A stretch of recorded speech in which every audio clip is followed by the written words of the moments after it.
not just books on there. There's got tons of spoken word format stuff. For example, I found a 30-minute interview with Kurt Vonnegut before he died about Slaughterhouse-5. So even if you read the book, you can get him that way. Jim, how can they get a free trial of Audible? All you have to do is go to audiblepodcast.com/baldmove. You can go there, sign up. You get a free trial book. That's just a free book. Yeah, period. just a free book during your trial period of your account. Your first 30 days are free. And then beyond that, you pay the rates, but you get a cool free book, and that's a great suggestion. I haven't actually read that. You ought to. Yeah, I'm a big fan of Kurt Vonnegut himself. I think he was a rogue and a scholar, that sort of deal. It's a short, surprisingly short read. It kind of on the timeline of 1984. You could probably polish it out 4 or 5 hours. I think Ethan does it in like 4.5.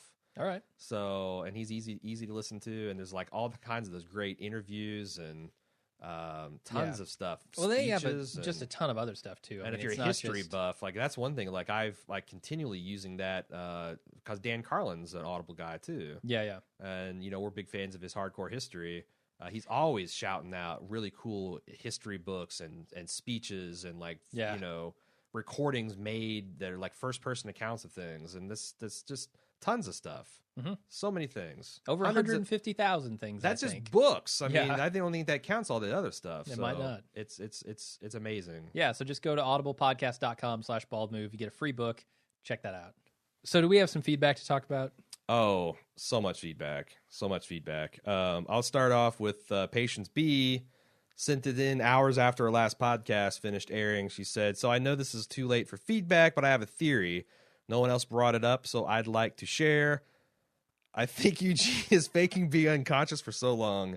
It's definitely given Abraham time to cool down. Manipulating people around him to stay alive is his MO after all." It's funny because someone made that joke on Facebook. I thought it's hilarious that like Eugene is pretending to be asleep to keep Abraham from beating on him. But Patience had it called. Yeah, how long can he do this? How long can a human being stay in a coma? No, how long can he pretend to be in a coma? That's what I'm saying. Yeah. I don't know. I mean, years, right? Like, it's just, I don't know. Maybe he'll, anytime like a plate of ribs wafts by, he just like, he wakes up, there's barbecue speared all over his face.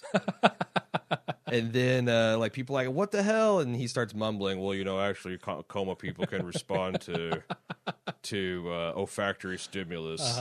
Mouth water, they can drool uncontrollably. And then he like, drools. Yeah. Awesome. Is that Eugene? Who said that? Anyway, going back to the feedback bag, John M. from Boston says, "Hey, feel like you guys didn't use your noggins on this one." This is feedback from last episode. Fuck you. Oh, wait.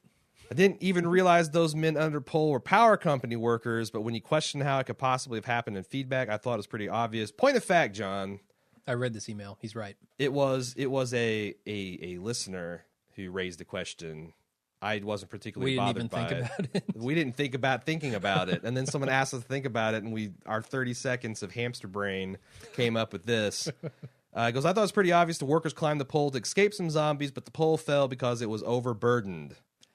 I guess you're not supposed to have 3 people on a pole at once. Well, I don't know that it's so much that as the zombies maybe pushing it over as well, helping it along a little bit. My problem, so now that I've thought about it an additional 30 seconds, my problem with his theory is, doesn't it seem like if the walkers are waiting at the bottom and they push these guys down, that they would be like largely eaten? Instead, they just seem like they were crushed by the pole. So, not a bad theory, John, but I'm not sure it's airtight. It's got as many holes as the netting of their jackets.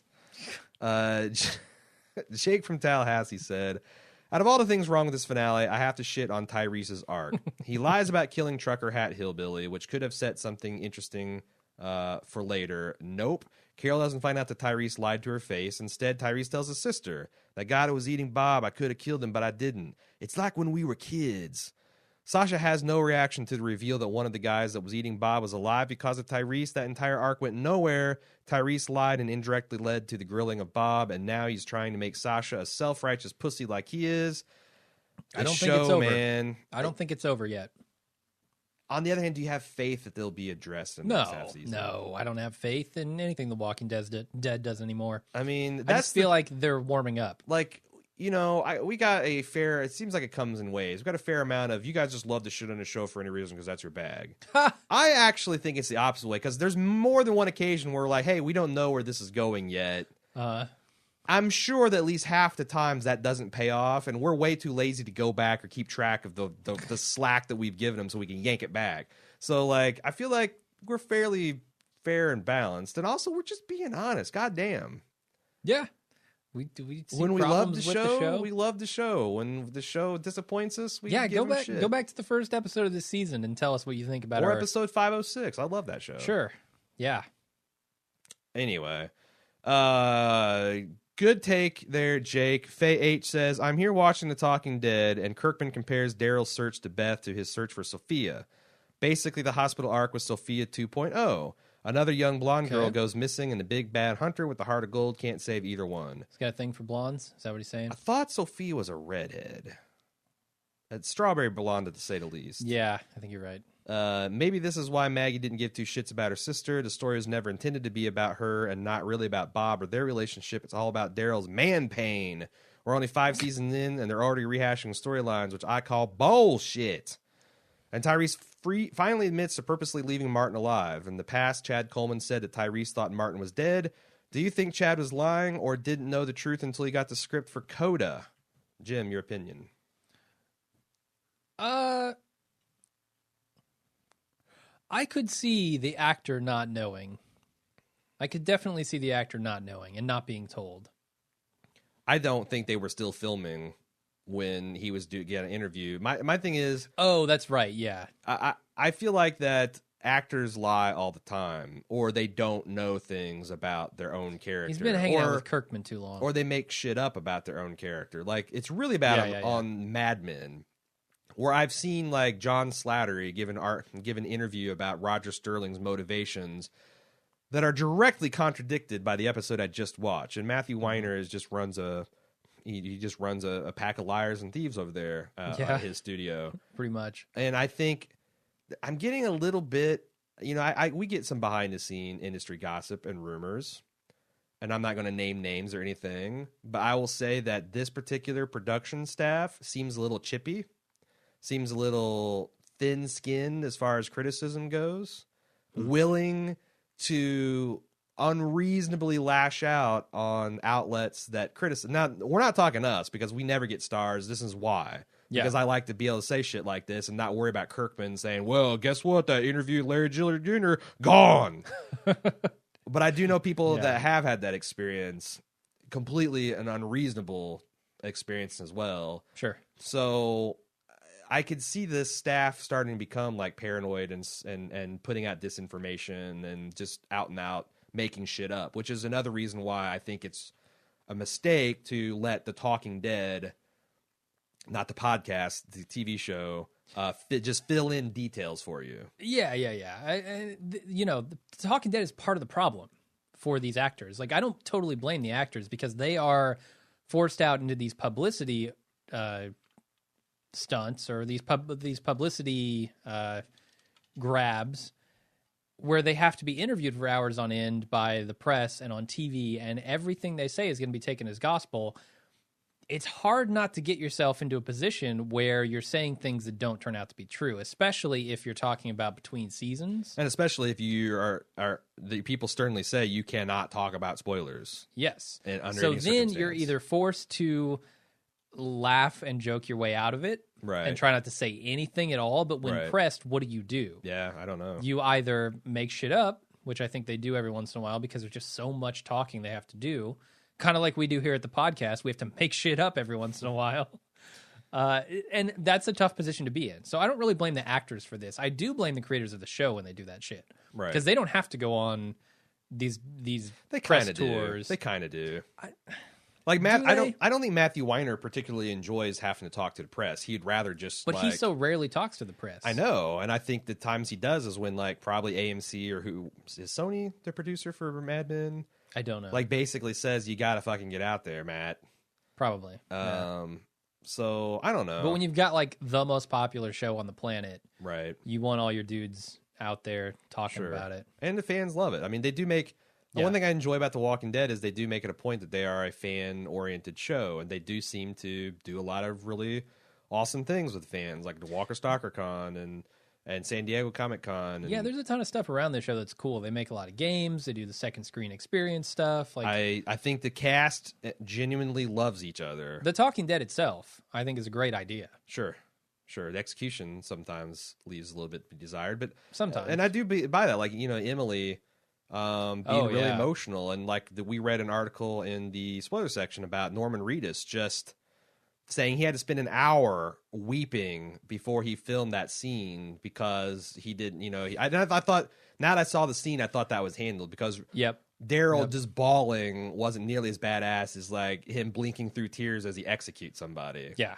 So he had to have the right amount of emotion, and I think these people do. I mean, this is probably not the easiest shoot in the world. Mm-hmm. And it's pretty grueling, and they have to scream and run and yell a lot, and that's the kind of stuff that makes you bond. And they all seem like really likable, genuine people too. When I've gotten to interact with them, so yeah, for sure. Anyway, we should move on. Okay. Tim from Melbourne says, "Do you think the death of Beth will send Daryl more towards Rick's way of thinking after making mistakes and suffering losses?" Rick is now the ultimate badass. Daryl is beginning to lean more towards the nice guy pacifist camp. I think he'll blame himself for Beth being abducted and therefore dying. This will make him harder and less inclined to trust people. With him and Rick of this mindset, and also Abraham probably angry and more brutal than ever, it should make for one mean motherfucking crew. Do you agree with Tim's analysis? Yeah. I mean, this ties into the, we asked this question, do we think this is going to change Daryl? After all the predictions I've made, specifically one regarding Carol's death this time, I'm reluctant to say exactly how it's going to change Daryl, but I think if it doesn't change Daryl, that would be surprising. Yeah. And I feel like that does seem like a logical way for him to go, is to say, okay, Tyrese, your plan didn't work. You suck. Rick is awesome. Let's get back on Team Rick. Couldn't have said it better myself. Ashley H said, "Is it just me, or is this cast getting way too big?" Hey, now we try to cut it down as much as possible. I mean, I understand there've been a few over 2 hours, but she's talking about the characters. Mm-hmm. Oh, okay. Maybe I'm a little too thin-skinned. Is it just me, or is this cast getting way too big? Ashley ponders. I think my main problem with this half season is that it's focused on too many characters outside its main ones, and I understand that they want us to care about these other people besides the originals, but I just don't. I watch this show for Rick, Carl, Michonne, Daryl, and Carol. I just don't enjoy the show nearly as much when Rick isn't on my screen, and that's been a lot lately. I put up with it last season because everyone is separated, and I appreciated the Gimple wanting to give everyone a story, but you can't have 15 main characters. What do you guys think? Is this a problem for you? If so, is it fixable? I know Game of Thrones has a similarly large cast, but I don't know if I'd be satisfied with just 10 minutes of Rick every week the way they tend to handle each of their vignettes. This is just not how this show was set up. So we talked a lot about the success of Game of Thrones and how it manages, like, it's an immense cast, like 45, 50 plus characters. Yeah. Do you think that The Walking Dead can do justice with the 16 or so that we've got? Or are we going to just have to get used to the fact that we're getting less and less of some of our core characters? You know what I prefer? I prefer the season 4 style of storytelling, where it was an ensemble cast and you saw a bunch of them every episode. And then every so often you'd have an on the road episode, or, the bottle episode, as we like to call it. Like Still was a great episode. I feel like that's the way you want to do it, instead of the other way around, where you have the majority of the episodes in a season being, for lack of a better term, bottle episodes, and then getting a couple of everybody episodes. I feel like that's the kind of character development that I really like. Let's see the majority of the episodes be the plot. And Ashley hits a good point here. Like she says, when Rick's not on the screen, I don't care. That's why I call Rick's storyline the main plot. Yeah.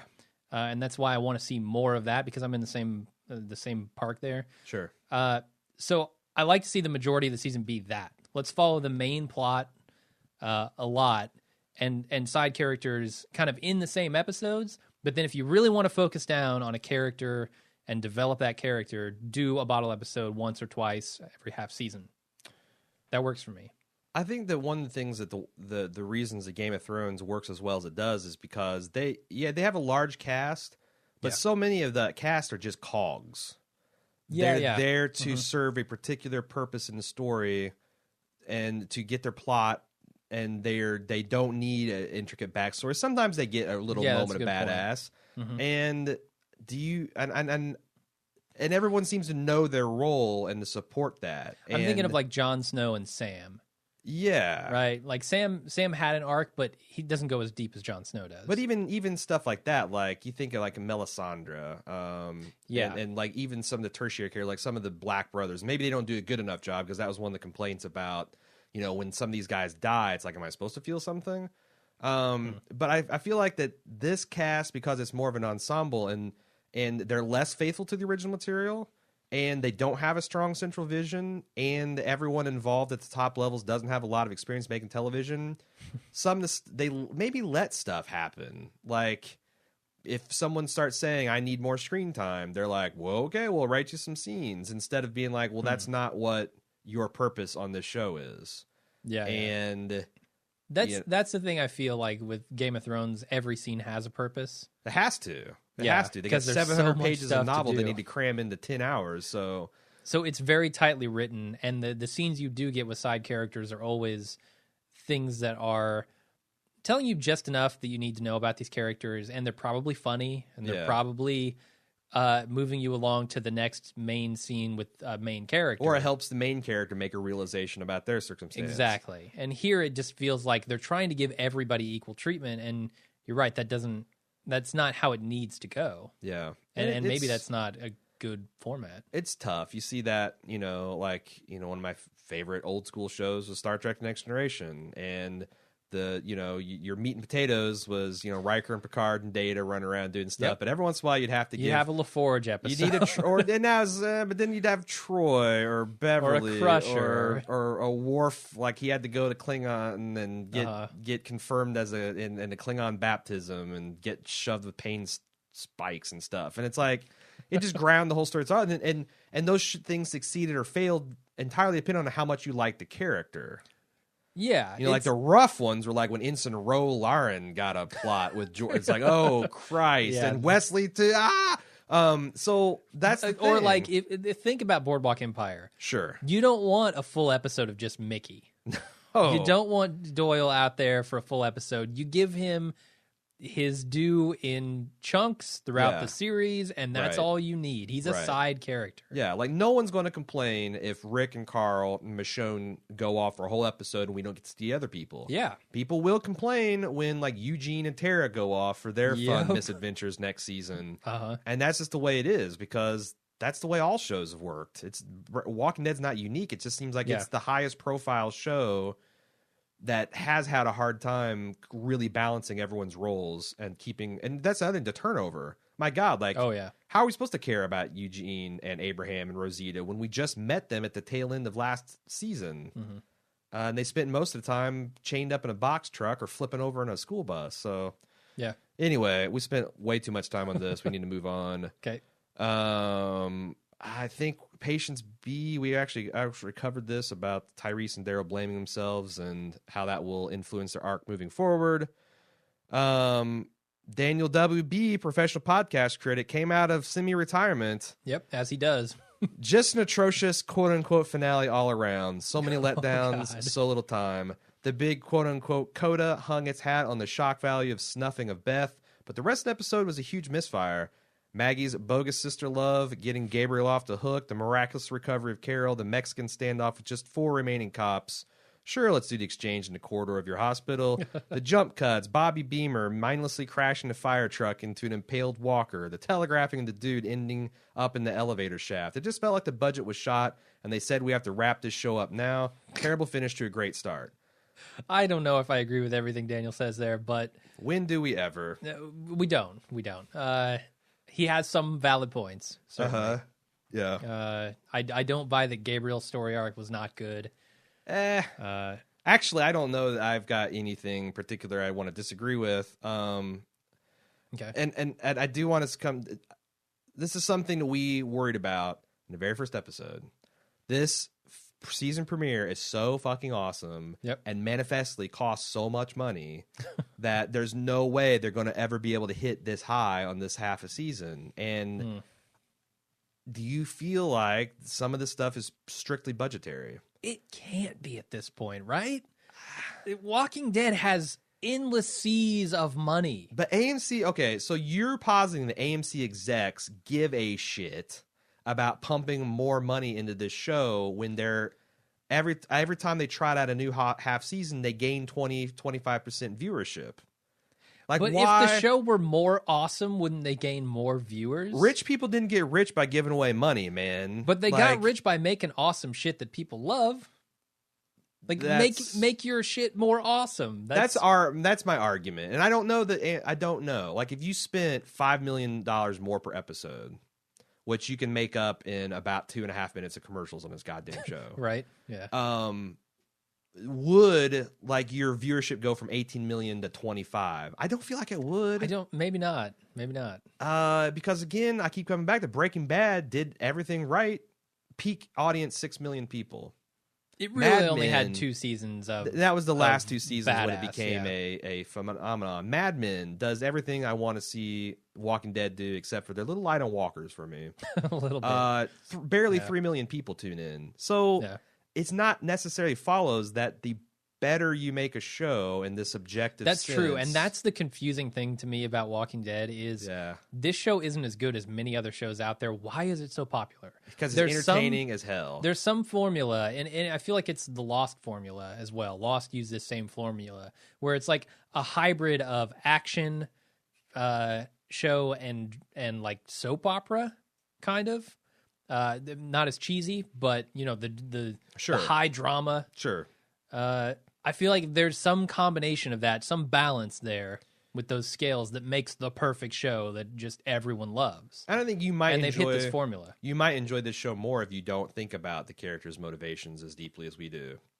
You probably would. If this is like just watch this like you watch wrestling. You don't. Oh, this guy's a villain now? Okay, sure, whatever. Oh, they're redeeming him? All right, let's see what happens. I can't do that, though. I want my TV to be better than that. I obviously sympathize.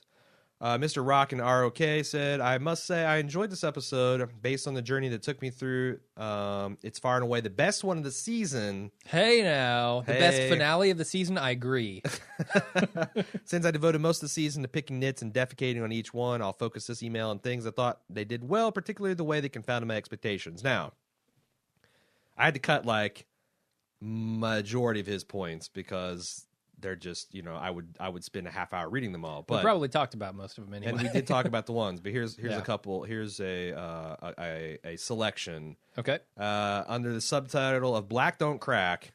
After seeing the glass spider web as Sasha's face was smashed into it, I expected some type of scarring. Instead, we learned that Dawn's backhands deliver a greater amount of damage than glass shards.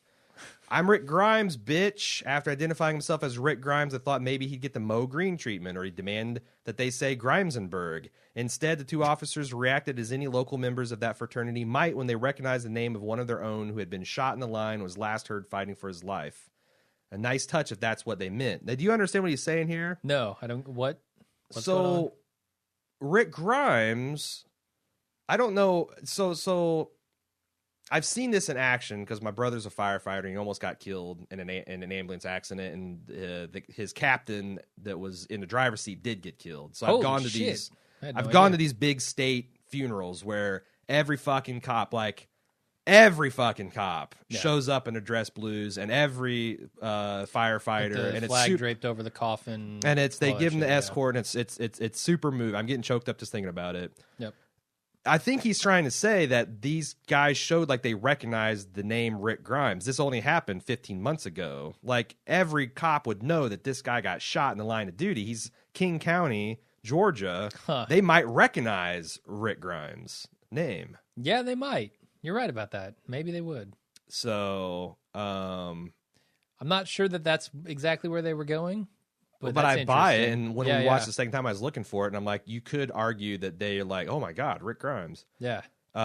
Anyway, under heading, she's your Huckleberry. The way both Daryl and Sasha's rifles were quivering in a close up, I thought for sure their shots would go awry. Instead, I'm starting to think that maybe he's being a little more nitpicky than he's letting on. I saw it too, and I'm like, that's not worth. Instead, Sasha delivers a flawless headshot after hearing her cue. Officer Frankel, some 400 feet away and 5 stories down, asking, "Where are your people?" Yeah, totally. That's her cue. Laundry day, nothing clean, right? I thought Slabtown was a well-oiled machine. After Noah left, I thought someone would take over laundry duties. Instead, we see Beth opting to dress for the prisoner exchange in a shit-stained shirt. Save the Carol, save the world. I agree with y'all. Carol did indeed show remarkable healing capabilities after effectively being on both the inside and outside of 2 serious car accidents. Oh my god! And being at death's door just days before, she goes from mildly stirring to being in good spirits as she's wheeled to remarkably standing on her own 2 feet. A single shot of epinephrine resurrects this woman from death. Well, it works in video games, right? It's insane. Like, I didn't talk much about it this episode, but my god. At this rate, I expected her to be leave her in the wheelchair. Leave her in the wheelchair. At that rate, I expected her to be the one carrying out Beth's body. That would have been amazing. That would have been. All is forgiven. Like, if they do that. So anyway, that was his take. Let's move on to Heather H. Said, I really am a Beth fan, so don't take this the wrong way, but I think Beth was ambivalent about her death, including her own. I think her own attempted suicide in the past made it easier for her to sacrifice herself in the finale. They did make a point of reminding us about Beth's previous suicide attempt when Dawn pointed out her scars. Beth had to know that it was Beth had to know what could possibly happen if she stabbed Dawn. I think Beth felt after seeing her father beheaded, losing her sister and pretty much everyone she knew and loved, that she didn't have much to live for and knew if she sacrificed herself, Noah could leave with the group. In a way, I kind of blame Maggie. If Maggie gone with the group to the hospital to rescue Beth, I think Beth would have felt she had more to live for and wouldn't have made a decision she did. Huh. This is interesting. That is, yeah. There's and the first of several takes that kind of make the point that maybe Beth is a little, because remember like the Beth diary that we made a lot of light of in season 3, yes, where her boyfriend died. She didn't give a shit. And she and her going on about when her father's in the sick ward and probably going to die of the super flu. Mm-hmm. She's like, we got to keep our shit together and keep trucking on. Maybe this is at least consistent from her. Like, this is like consistent reaction that she is not afraid of death and maybe kind of welcomes it on some level. Yeah. Yeah, I mean, I don't see a problem there with Beth's reaction. Gretchen C. goes on to build on this. Super fan, by the way. She says, I get up on Monday mornings at 5 a.m. just to watch The Walking Dead on Amazon Instant Video. Oh, boy. I am not happy. Well, sleep in next time before you take it to finale. It might help. I was going to say, that's a sequitur. That's not a non sequitur. Like, I do this and therefore I am not happy. Gretchen says, I am not happy. Poor Beth. There she is in the hospital seeing her people come to rescue her. And who isn't there? She did not even know who made it out of the prison alive. Don't you think if her sister was alive, she would have been with the rescue party? Yeah. I do think there was not enough of a relationship built up between Noah and Beth for her to sacrifice herself for him, but she may have thought all of her family was dead. That is another really interesting coloring of this take. Yeah, the idea that she thinks Maggie might not even be alive, and she really has nothing to live for at that point. I don't read her necessarily just sacrificing herself for Noah here. I think it's both, right? Because she wasn't. So here's the problem I have with this scene, and I'll tie this back into her and Noah and Dawn here in a second. Please do. The scissors that she picks up and stuffs into her cast. Mm-hmm. What is the point of this?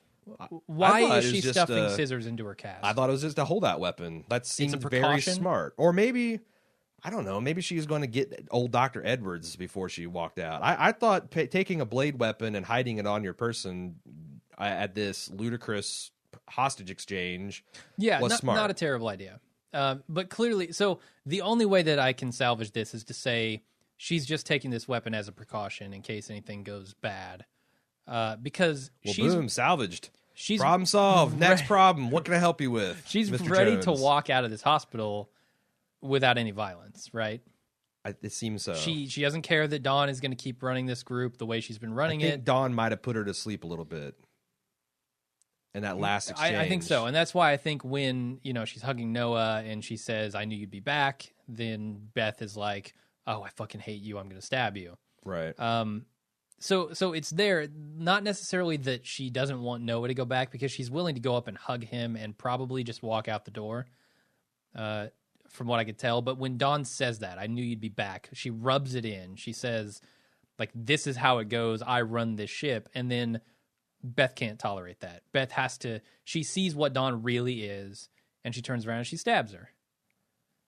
It seems to me like it's a combination of, man, I don't want Noah to go through this, but I also don't want Dawn to win. Okay. Because she's a horrible person. Sure. I believe that. The takes on Beth roll on. Andrew E. said, "The overriding feeling I had over the course of this half season was that one of the characters was going to blow themselves up. But I didn't think it would be Beth, whose second suicide attempt was infinitely more badass and successful than her first. Killing yourself just so you can drag that opie, dead-eyed rapist Dawn down with you is a terrific way to go out, because they are 100% implying that Dawn was raping Noah there, right? Maybe I assume that because it's the only way that scene makes any sense, and the 'I knew you'd come back' from Dawn was telegraphed as extra creepy." Oh, see, I thought it was because she was beating him, and I didn't get that either. But that's an interesting take, that maybe she was going along with the raping because she was taking advantage of Noah as well. Could be. And they made this whole idea of that he's my ward. Like, we know how Gorman used that. That's another. Like, again, this is all stuff that's in your head, right? None of this is really on screen. The wards here translate into abused people. Right. Comfort men and women. Yeah. To use World War II euphemism. This season, half season, tied Beth to suicide a few times. The scene by the elevator shaft, Dawn's reference to her wrist scars, the final shot of Beth's wrist next to a pool of blood, which I didn't catch that symbolism, but that was a hell of a shot. Pretty strong, indeed. Might be the cover art for this podcast. And I give the show kudos for depicting suicide in a curiously positive light. I feel like Beth has always wanted to kill herself and get out of this dumb world with her dignity intact, but until Dawn decided to push her luck, she didn't have a compelling reason. So congrats, Beth, you crazy death-obsessed porcelain doll. Way to kill yourself and yet save your soul. Nicely done, Andrew. You have any other additional thoughts, Jim? Nope. We will keep on trucking on. Titus D. Actually want to hold on to that one for a little bit. I thought we had a few more Beth takes I want to get out. William I. said, but they ruin Beth's plot by giving her the idiotic plan of stabbing with a flimsy pair of scissors an officer trained in close quarters combat, wearing thick wool uniform and Kevlar through the shoulder blade in a room full of people with guns itching to see them use them the moment anything funny went down. It's not like the shoulder wound is going to kill Dawn. Why not go for the jugular or through the skull? And then, even if Dawn were to die from the thrust of an office supply from a 100-pound weakling, did she not think about the potential risk the rest of her people would face in that hallway? She just basically went back to imbecile mode. No thought to what she was doing or the ramifications. A shame, since they spent the last 4 episodes trying to show some sort of character arc to a stronger person. That is also a good take. That is incredibly stupid. Like, it is. Can you just chalk that up to teenagers doing something rash and impetuous? And just the anger she felt toward Dawn. She felt that there was no justice being done here. Yeah. And she desperately wanted that justice. Yeah. I think you're right. Had she thought about it, it's a bad plan, but I don't think she was thinking about it. Let's see what else. Trying to think. I thought there's one more take about Beth. Maybe we'll get to it later. Okay. Titus D said, "Hey guys, I've been curious if or when you guys will hold Kirkman accountable for the unevenness of this show. Maybe I'm reading in between the lines too much, but it feels to me every fucking week. How about that? Don't we? It feels like to me that he's been the most powerful voice in the writing room with the changes in shows, runners, and the constant remixes. It seems as though the final call on the story is his. I've yet to hear of anyone really go after him. In my opinion, he has been the biggest problem with adapting the show. Man, we are your Huckleberry. Season 2, we savaged him. Was it? Yeah. I mean, seasons 2 through 4, we've savaged him. The thing is, we mostly savaged Kirkman in the spoiler section because I'm usually comparing like asshole, you've made this work in the comic pages. Why are you swerving on this? Yeah. You know, as Officer Asshole says, stay in your lane, bitch. Like, don't be swerving for no reason. I don't know. I'm not a Hollywood insider. It does seem that Kirkman doesn't. I don't think he's the world's. First of all, I don't think he's the world's greatest writer to begin with. The Walking Dead's solid. It's not like, you know, unapproachably high art, and not a lot of popular stuff is. Like George R.R. Martin, not the world's greatest writer. Awesome storyteller. I don't think he understands how television works. And it seems to me, again, reading between the lines, that he's systematically gotten rid of anyone that had a conflicting creative vision with him. And now he's got Gimple, who was a very young, inexperienced writer, promoted him to showrunner. And it kind of does feel like maybe he's finally got the relationship with all this stuff worked out the way he wants. Yeah, I don't know. We have definitely savaged him before. Yeah. I remember specifically a lot of the stuff in season 2. We're just like, what is he doing? Why? Yeah. Why? Season 2, season 3, it's like... He just seems like a... it was the end of season 3, wasn't it? Where, you know, the Welcome to the Tombs happens, and we're like, why the fuck are you doing this? Why? Yeah. Yeah. No, it's always been easy for me to say, well, maybe it was the AMC executives forcing his hand. Yeah, it's easy to point the finger at the money people, right? And you know, maybe it's because there was, you know, because in the first couple seasons it was just constant upheaval. Like Darabont got thrown out, and then Mazzara got thrown out, and then so now it's like you've had several seasons of continuity. Who else can you blame? The one constant's been Kirkman, and I don't know. I mean, like I don't know what he would even say if I like got an interview with him and be like, "What's up, man? Why are you doing this? Is it because you think it's boring to just tell the same story? So this is you trying to be creative and exploring, or do you think that this is good?" And he'll probably just say, "Well, 18 million people watch it, asshole, and here's my W-2. What have you ever done?" Yeah, let me pick apart your podcast. And I don't know. I don't know. It's not super interesting to assign blame correctly. I'd rather.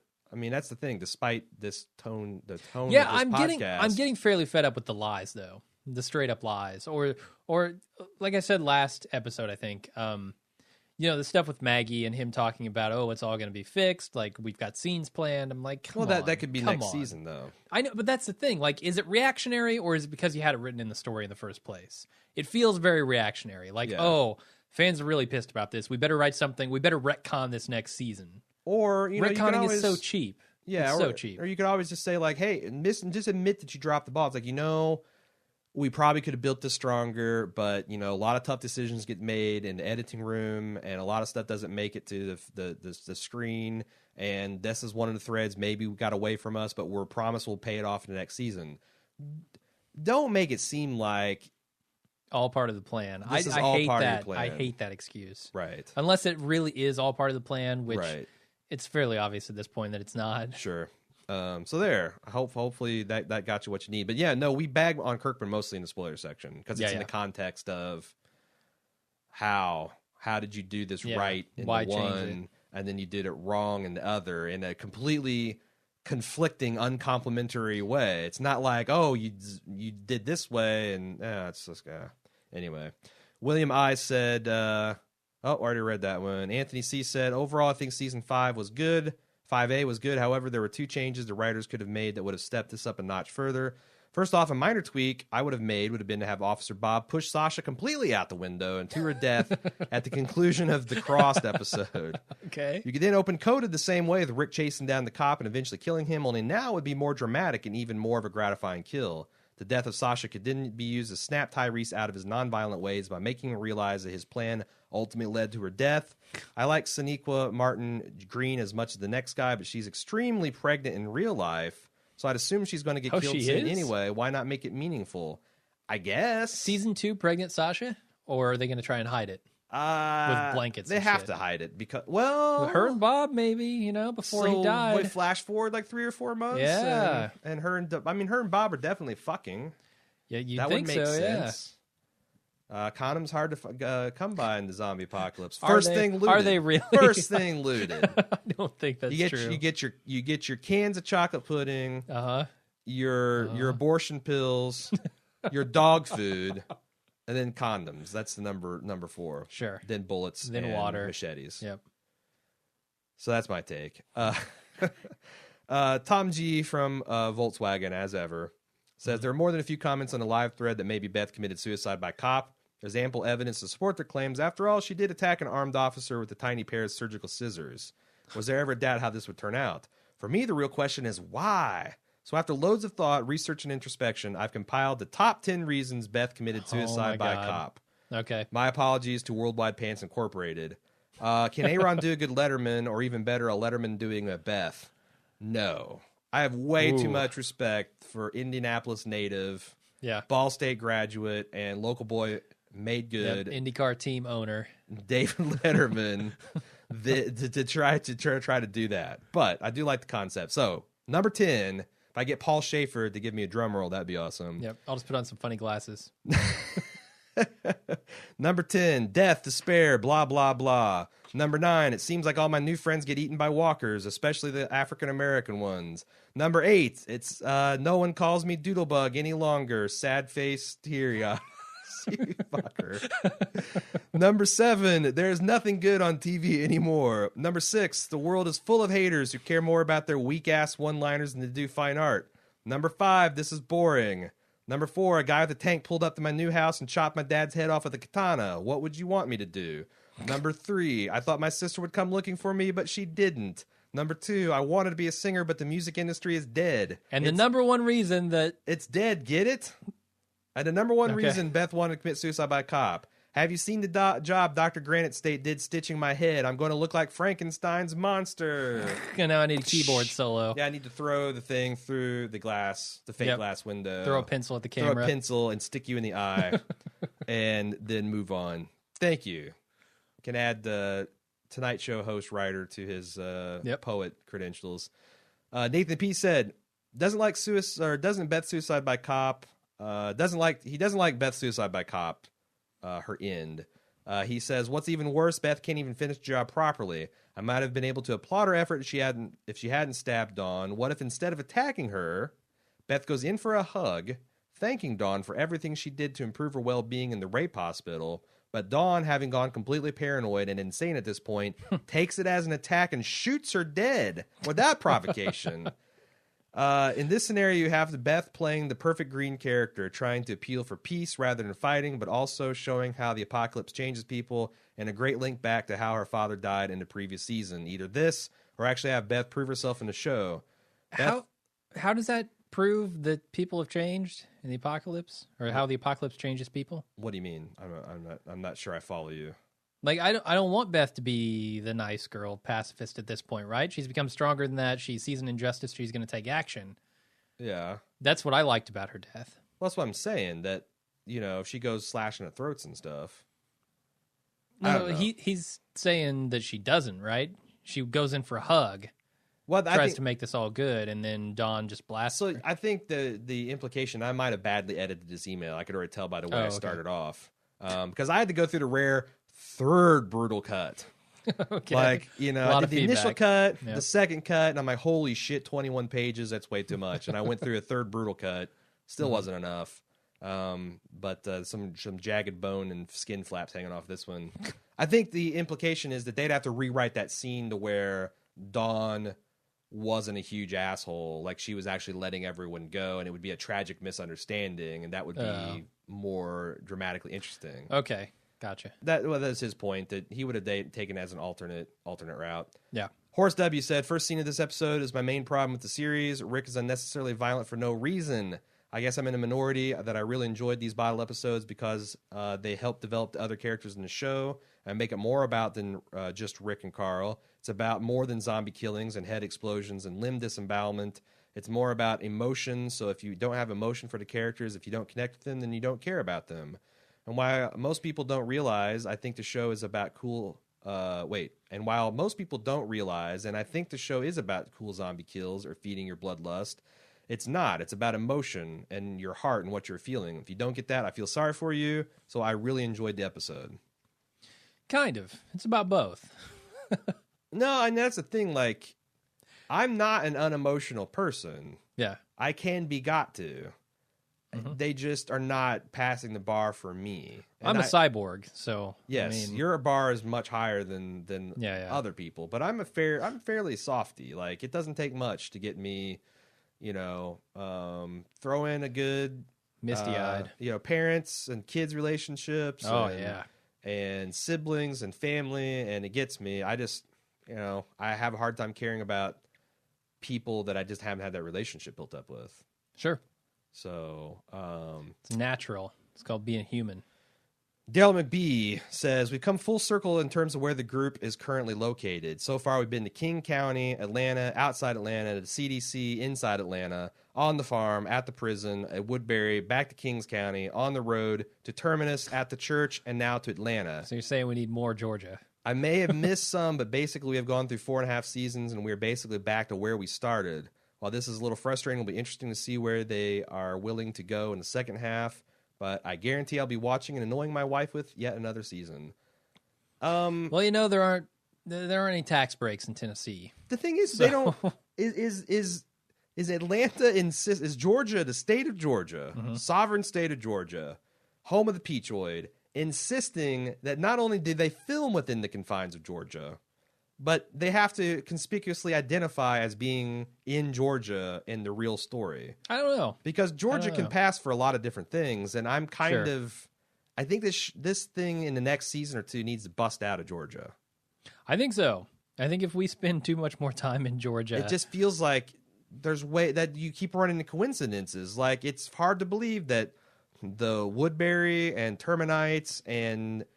Grady Memorial people did not know about each other because everything's on top and incestuous. Sure. I mean, they've spent the majority of their time in northwest of Atlanta at this point. Northeast of Atlanta at this point. So if they were to go like southwest of Atlanta, maybe you could see them not running into people that they knew, not running into the places that they've been already. But yeah, I'm with you. I think Georgia has run its course. I'm going to have to start editing on the fly because this is going way too long. Okay. Jazz W from Minnesota said, I'm not sure where I heard this, from you guys or somewhere else on the internet, but have you talked about how the episode title coda is a musical term, especially for the end of a piece of music? Haven't talked about it, but yeah, I know that. And Beth was definitely the music of the show, so I never had a doubt she was the one who's going to die. Nice. I think that's a great tribute to Emily if that's intentional. Yeah, that's cool. I like that a lot. So thanks for mentioning to it. She also says it's probably nothing, but in the beginning of the episode when Gabriel is looking through the Terminites camp, he picks up a Bible. It looks like the spine has been broken to a specific point and without a DVR deposit. And either watching through, I thought I glimpsed the top corner saying 2 Chronicles 11.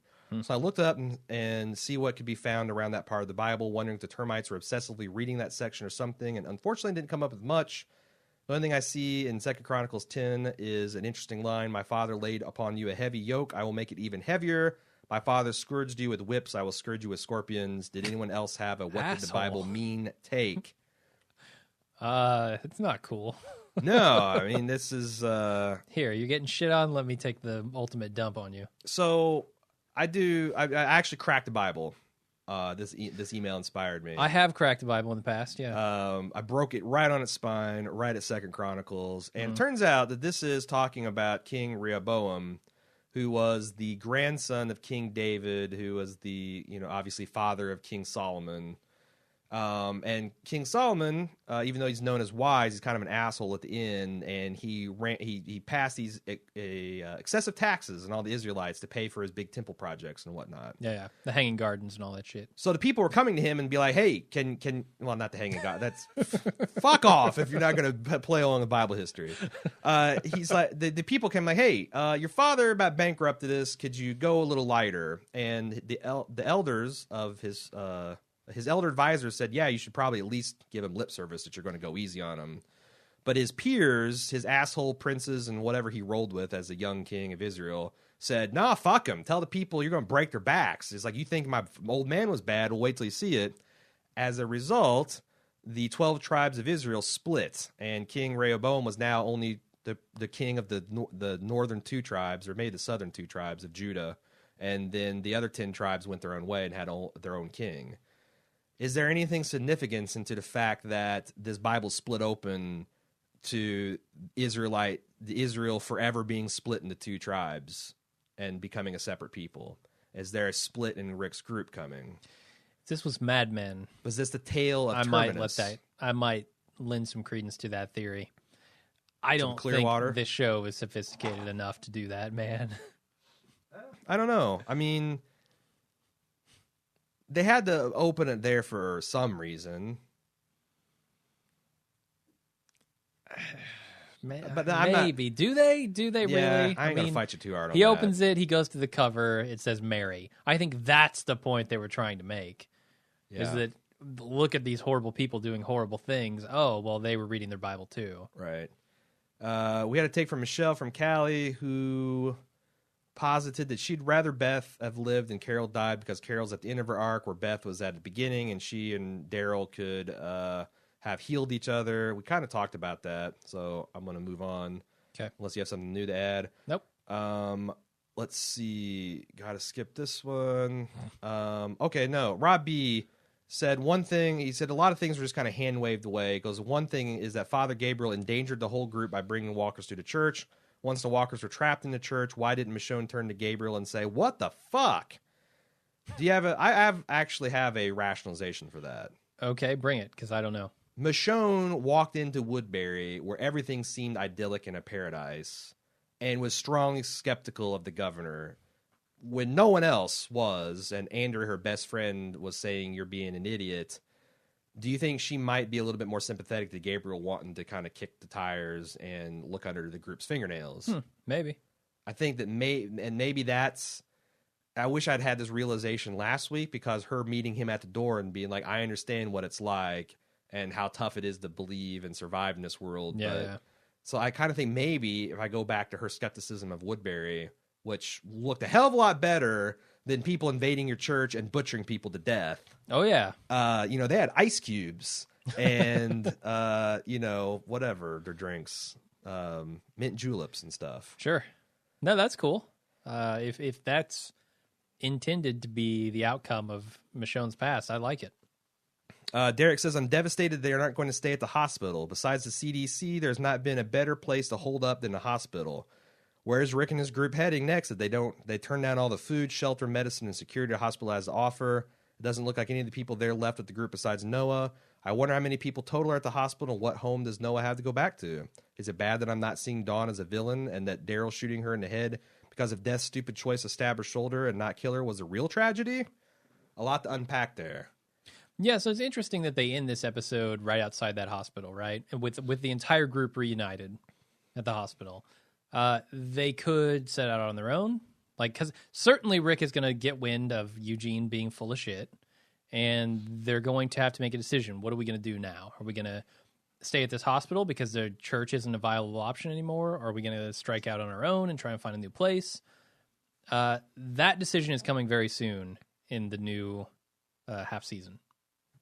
Yeah. Has to. Agreed. Unless they skip it, unless they say they give us another walking montage. I thought it was interesting that they didn't. I don't know. Staying at the hospital.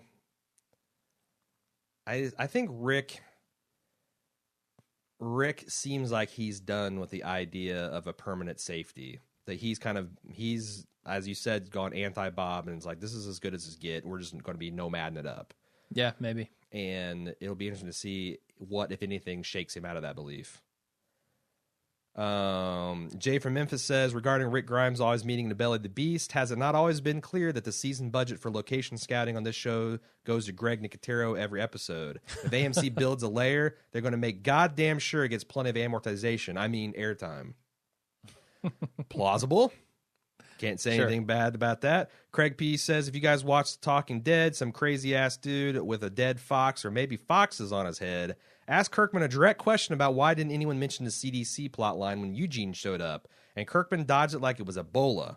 I've been screaming that the same thing since he showed up. What do you guys think is up with that? Was season 1 no longer canon? If not, Morgan, what the fuck? Yeah, you think Rick's first thing was, I went to the CDC, I met the last scientist on Earth, and he said it was hopeless. So what do you got? Yeah, I mean, the only thing is Eugene claims to be part of some super secret operation, or he has information that maybe the Dr. Jenner didn't have. Privy to.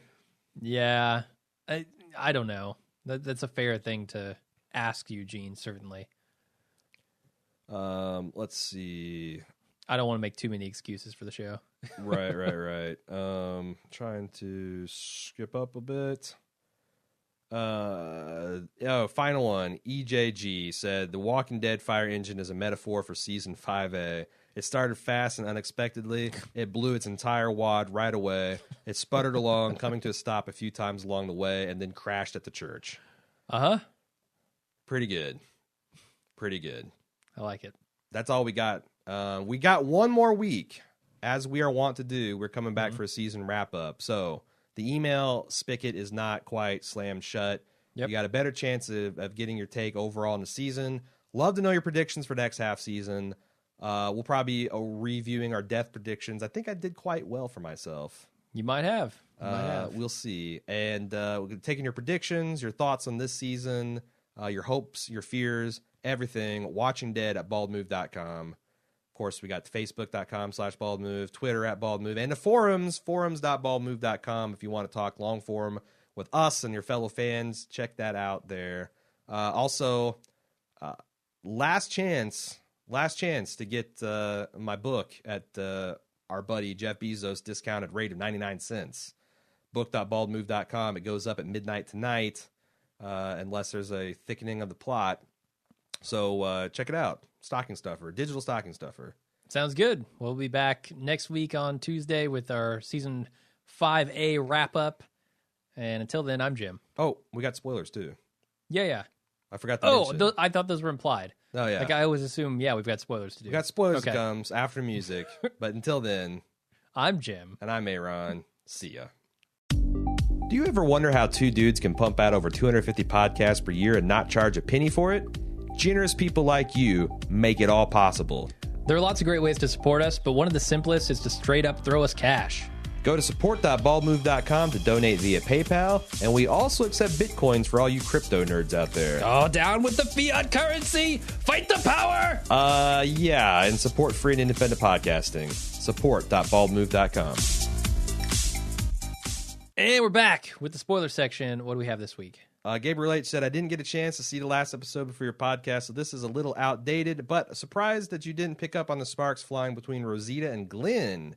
Psh, psh, psh, psh. That's my impression of flying I kind of did, but I didn't want to make... I don't think Glenn is the type of guy who would betray Maggie at this point. Plus, they're just being nice. I explained it as friendship, and I think that's... I'm hoping that's budding what it is. Friendship. Yeah, I don't want it to be where Glenn cheats on Maggie. Wait till Father Gabriel here goes on. Being cloistered makes you a horny person. Oh, does it? Prone to being so Gabriel should just everywhere. Be ready for any action. I mean, Abraham's going to come up to him, and he's going to go off. Yeah, he's not going to need a machete to pry those floorboards out after this email. Oh, my God. He goes, you had previously theorized that Tara would start a love triangle between Maggie and Glenn, ultimately killing herself in the same way Carol did in the comics, throwing herself into a walker. Yeah. Although Tara being killed off would be awesome, I'm glad they aren't using that storyline on her. I do think, though, they are going in that direction with Rosita, however, and here's why. We've already established this season that Maggie and Glenn have zero chemistry, and she even thwarted his advances a few episodes back. True. Now, instead of choosing to go with Glenn to get water, she decides to stay back with Eugene and Abraham. It seemed to me like Glenn was pretty disappointed and gave her the sad puppy dog eyes. Then at the river, R&G had several moments, especially when they caught the fish. Given how Abraham treated Rosita earlier, I think she wants Glenn. I hope they do this because I didn't see it coming, and it would be even better if it was Maggie who decided to off herself because Glenn chose Rosita. Yeah, that's totally possible. That's totally possible. I just want to think that Glenn is better than that. I can't give you the I didn't see it coming, Gabriel, when you've clearly seen it coming from a mile away. Yeah. But no, I don't know. I mean, we'll see. I feel like it's almost a moral certainty that somebody is going to pull the death by zombie storyline pretty soon. Mm-hmm. And I do think, like, now after seeing this episode, it's clear to me that Kirkman is setting up this Maggie Green hanging herself, and that's going to be his all's forgiven, right moment, right? That payoff was worth it. You can't just have payoff, you got to have setup too. Right? Like, that's the problem. Right. Yeah. Yeah, and setup isn't events, they're people's reaction to events, and trying to get from a tough, strong person like Maggie to being crushed by this, we really need to have bought on that she was all along bothered by the absence of her sister. Yeah. And not borderline relieved. Yeah. Michael McBride here said, I got a crazy-ass theory. Here we go. We've been speculating on who might play Negan. I asked to you all, what if he's already been cast and is currently playing on the show? I guess you're asking yourselves who that might be. Do you have any ideas, Jim Jones? Rick Grimes. Rick Grimes is Negan. Is Negan. It'd be funny if he was like a split personality type, kind of like a Tyler Durden. Yeah. He gets a telephone call. Yeah. And he ends up becoming Negan. And then he wakes up passed outside the gates of Alexandria. Like, where have I been? Yep. Baseball bat in one hand and a hot iron in the other. I propose to you that it may be Morgan that will turn into Negan/Negan. Huh, okay. He is clearly crazy enough and smart enough. All he may need is an extra desire for power and a group of followers. A huge divergence from the comics, but it would be interesting to see what would happen. Okay. I don't think this is going to happen, but I think it's fucking brilliant. Sounds kind of cool, yeah. Because if you make Morgan this deranged savior cult leader who has a personal connection with Rick Grimes, that is some powerful stuff. And I fully believe Lenny can play a deranged character, but yet has this purpose that's driving him. Like this higher purpose that like justifies everything. Yeah, like they didn't explain clear very well, but we understood that as his purpose, and it made a lot of sense that character would be so obsessed with clearing. Yeah, and the fact that like he might be jealous of Rick, that like he stayed behind to put his unfinished business with his wife to rest. That decision cost his son his life in a roundabout way. Rick still has his son.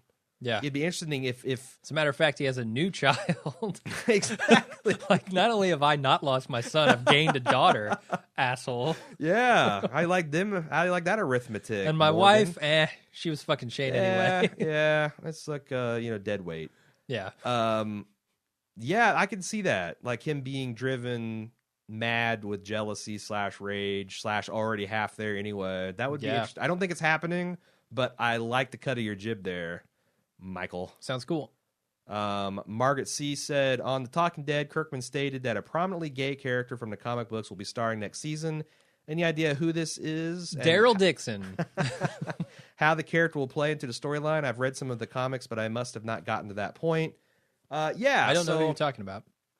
So I can't remember which community. That's the interesting thing, and I think it's kind of brilliant the way overall Kirkman and Gimple have structured this, because they're kind of right where they need to be to take this to the next level, which is, and I think they've made a lot of mistakes here, but I think that the baseline, everything is set, which is Rick's group is now so battle hardened and so distrustful that when they meet groups of like-minded people, survivors, their first instinct is not to trust them. Yeah. In fact, their instinct is to maybe capture and torture people to give them information on the settlements and stuff, because it just doesn't occur to them that there could be other good people out there surviving.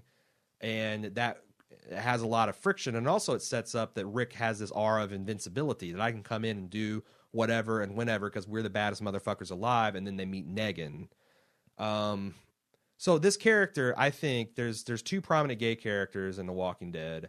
One of them, his name is Double Aaron, I think is how you pronounce that. Okay. His name's Aaron, and he is a fantastic idea. One of the communities, I can't remember if it's Hilltop or if it's Alexandria, he's like an advanced scout. Him and his partner, his boyfriend. He's like Daryl. Kind of, but they post up like a day or several days away from Alexandria in one of the approaches. And when they make contact, they observe the group for long periods of time, them back, kind of, and see what they do. Like, how do they treat their women? How do they have children with them? How do they treat each other? So they have a lot of information before they then approach them and say, hey, we've got a group and here's the rules you need to follow. And this happens all outside of the city. It's really smart. I think that's the character that they're alluding to. Okay.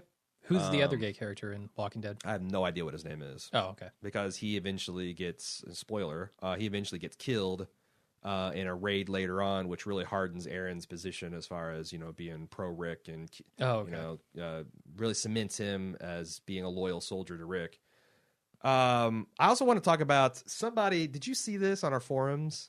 Somebody found out that we talked about Vinnie Jones and we talked about the football history of him. Oh my God, this picture? This picture. It's 1 in a million. It's beautiful. This picture is Vinnie Jones with this vicious look on his face, reaching back, like behind his back, grabbing and twisting this man's nuts in soccer Vice-like shorts. grip. And you can see the look on his face is pure, like he's got my balls and he's twisting horror. How did a photographer get this? I don't know, but this is mantle worthy. Like if I take that picture. Somebody wrote on I think it was in the forums or maybe it's Facebook, they're like, at this point, if they don't cast Stephen Graham or Vinnie Jones, I'm going to be fucking disappointed. And that's the danger of following this stuff is you can get prejudiced pretty quick. Like, look at everybody losing their shit about Vince Vaughn being on True Detective. And they're like, oh, my God. Yeah. Swinger Man is going to be on True Detective. This doesn't fit. Yeah. Maybe, maybe not. We don't know. Stephen Graham played an awesome Al Capone. I could easily see him being a Negan. But who knows? Like, and if they get somebody else, you just never know. I really hope it'd be awesome to have Vinnie Jones. I just keep thinking about that photograph and the not only like right place, right time of getting that photograph, but also that the guy goes on to become an actor, like a famous, well-known actor. Yeah. It's just the perfect storm of photographs. I do know how he got, I guess booked means, yes, he did get a yellow card. Yeah. I see how he got yellow carded 3 seconds after a match began now. Oh, yeah. He could just open with the ball twist, and there you go. Yep. You can't do that. That's a yellow card. One card for each testicle. He got 2 yellow cards, which I think is an automatic red. I think so, yeah. I don't know. I'm sure someone on the forums will set me straight because we got a lot of soccer fans there. Mm-hmm. Let's see. One thing I want to talk, speaking of gay characters, Kirkman said in a recent interview, I think it was in Variety, I'm not sure where it was actually. He said in an interview that Daryl is definitely straight and that will... And he kind of hinted that will be important next season. Okay. Him and Carol. Refresh my memory. Kirkman started this whole shit. You're right. He started by saying, like, people are speculating about who's, maybe Daryl's gay. And now he's, like, taking pains to put out in this. That seems weird. That seems weird to make it a point in an interview that Daryl's not gay. His point has been misdirection the entire time, right? So I guess. He has stated that, I thought he said that he made the suggestion that Daryl was asexual. No, that was a listener on our podcast last year, which I thought was brilliant. Okay, then I'm confusing the two. Mm-hmm. But there has definitely been talk, and Kirkman has stated, not super specifically that he is gay or that he isn't gay. Yeah. But he has made statements that led everyone to believe that Daryl is not interested in Carol. Yeah. Not interested in Beth in any way. And now he's coming out and saying, yes, he's absolutely straight and he's going to have some kind of relationship that proves that in season 5B. Right. That seems like more misdirection to me. Yeah, and they have to... why say that and why give away plot points of the next season unless you're specifically giving misinformation? Yeah, I don't know. I don't know how the man... there doesn't seem to be any rhyme or reason to how he interacts with the media or the fans. Which is kind of good, right? I mean, sure. Because then you don't know if when he says it, he's being truthful or dishonest. Sure. But then that also makes his interviews kind of worthless. Yeah, true. So, that's another reason why we don't do them. Yeah, and it makes like his retro fitting of this whole thing. Like when he goes back and he talks about things that have already happened, it makes that less little suspect. Which that's why it's like, like the the one exception I'd make to talking about cast and crew are like on shows that are done. Like, I'd love to get Vince Gilligan and interview him talking about like how awesome Breaking Bad was, because I know it's awesome. I know it ended well, and he's got no incentive to be anything less than forthcoming. Mm-hmm. I think it's very boring to talk about, especially cast and crew in an ongoing production. Sepinwall does a really good job of his like when he interviews like Terrence Winter or Matthew Weiner when a season wraps up, because he kind of confines to that. Yeah. And you can still get some good candor and background information, but most of the stuff during the season just never is that much interesting to me, because they can't. No. They can't talk spoilers. No. They can't even really tell you about the motivations of their character, because that is in itself a spoiler, you know? And if you didn't get it on the screen, then what value does it have? It's just a fan's opinion at that point. Yep. So anyway. I'm with you. I've got some more stuff, but we've run long, and I think I want to, talk about predictions for next time in the spoiler section of next episode. Yeah, sounds good. So that's my way of saying I'm done. That's it. All right. Thanks, everybody. Get the mic out of my. We will be back next week with more discussion of the season and more spoilers. So I will see you then.